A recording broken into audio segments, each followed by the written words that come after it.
Welcome to Mom's Kitchen Lessons. Today we're going to be making butternut squash soup.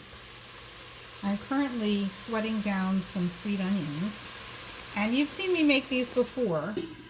I put sugar and salt in with the onions, and they are basically just cooking in their own moisture. I keep the lid on it so it has its own moisture, and when it starts to dry out, I'm going to deglaze the pan with some vegetable broth.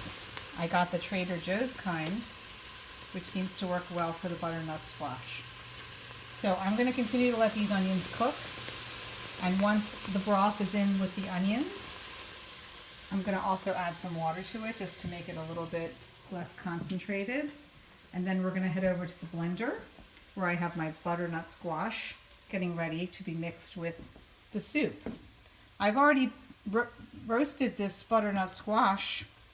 We've talked about buying things pre-packaged and pre-cut before in the grocery store, and although that makes it very convenient, it does make it more expensive. So what I did for this soup is I bought some whole butternut squash.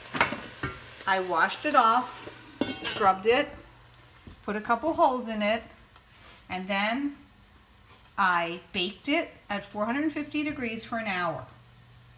Once it came out of the oven, it was really nicely done. We'll go back over to the butternut squash. I just had to put the lid on the onions.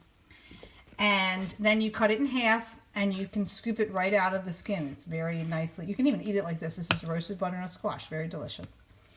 So I already cooked this the other day. I've had it waiting in the fridge because I knew I was going to do the soup. So, so you just scoop it out of the skin. There's going to be seeds in there, which you want to just scoop out. And once the onions are cooked and we add the broth, we're going to be putting it in the blender and blending it up. And that'll be our butternut squash soup. I will meet you back here once the onions are ready to go in the blender.